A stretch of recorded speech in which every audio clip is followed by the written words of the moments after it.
Bismillahirrahmanirrahim. Assalamualaikum warahmatullahi wabarakatuh. Saya dari kelompok 3 ingin mempresentasikan model pembelajaran TSTS to stay to study. Untuk itu, izinkanlah saya memperkenalkan rekan kelompok saya. Di sini saya bersama dengan 3 rekan kelompok saya. Yang pertama Muhammad Kahfi, yang kedua Lulu Anggraini, dan yang terakhir saya sendiri yakni Lisa Katunanda dengan NIM E1R020067 sebagai moderator dan pemateri pertama. Sub materi yang akan kita bahas yang pertama ada definisi dari model pembelajaran TSTS, yang kedua ada tujuan dari model pembelajaran TSTS, yang ketiga ada langkah-langkah pembelajaran model TSTS, yang keempat ada tahapan-tahapan model pembelajaran TSTS, dan yang kelima ada kekurangan dan kelebihan model pembelajaran TSTS, dan yang terakhir ada simulasi penerapan model pembelajaran TSTS dalam matematika. Jadi kita ke definisi dari model pembelajaran TSTS. Menurut TELI 2004, model pembelajaran to stay to study atau TSTS merupakan salah satu jenis model pembelajaran kooperatif yang memberikan kesempatan kepada anggota kelompok lain yang sedang berdiskusi untuk membagi dan memberikan informasi kepada kelompok lain. Tujuan dari model pembelajaran TSTS yang pertama, siswa dihadapkan untuk menyimak, mendengarkan apa yang diutarakan oleh temannya itu ketika sedang bertamu. Yang kedua, siswa diajak untuk bergotong royong dalam menemukan suatu konsep serta mengarahkan siswa juga untuk aktif baik dalam kegiatan berdiskusi, tanya jawab, mencari jawaban, serta menjelaskan suatu materi yang sudah diberikan oleh gurunya.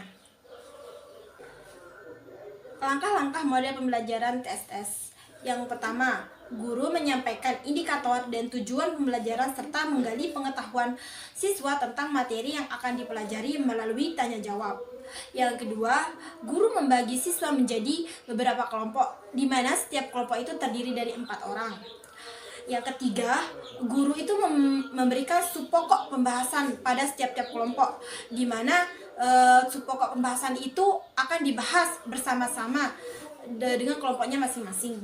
Yang keempat, siswa bekerja sama dalam kelompok yang terdiri dari 4 orang tadi.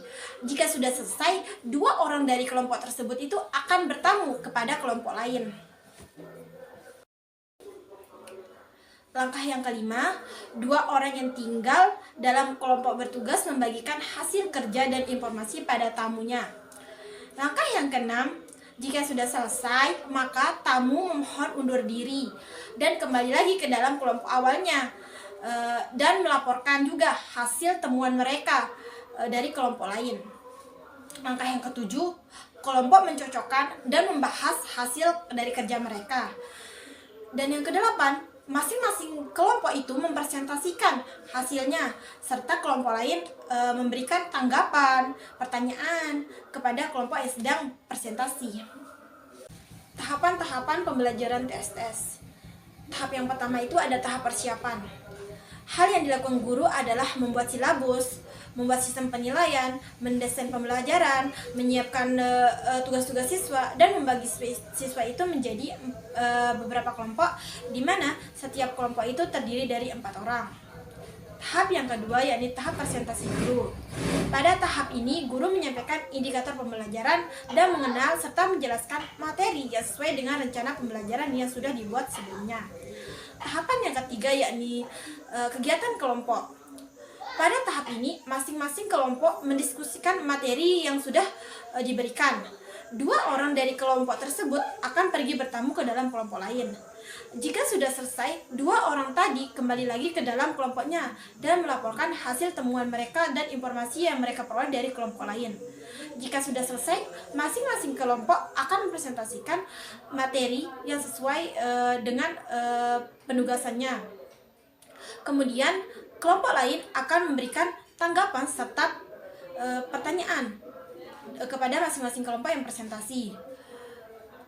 Kemudian guru akan memberikan klasifikasi mengenai jawaban dari masing-masing kelompok. Serta guru akan memberikan apresiasi kepada kelompok yang aktif dalam kegiatan berdiskusi. Kelebihan dan kekurangan model pembelajaran TSTS. Yang pertama ada kelebihan. Kelebihan yang pertama yakni dapat diimplementasikan dalam berbagai kelas dan tingkat usia. Yang kedua, belajar menjadi lebih bermakna. Yang ketiga, siswa lebih aktif. Yang keempat, meningkatkan motivasi belajar siswa. Yang kelima, dapat bertukar informasi. Jika ada kelebihan, maka ada juga kekurangannya. Kekurangan dari model pembelajaran TSS yang pertama itu membutuhkan waktu yang sangat lama. Yang kedua, siswa cenderung tidak mau belajar dalam kelompok.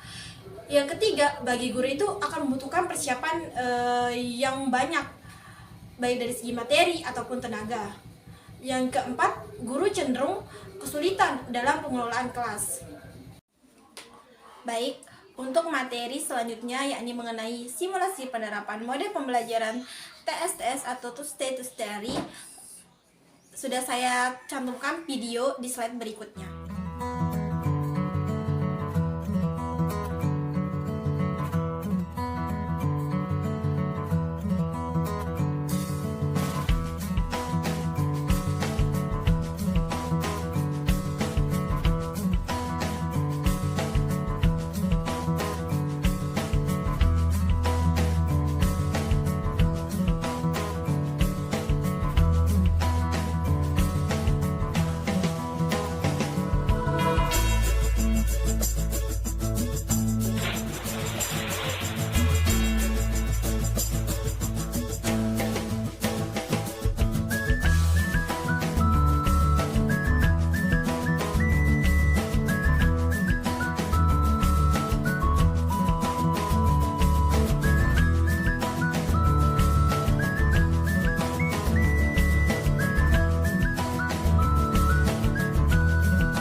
这一次我真的睡着了。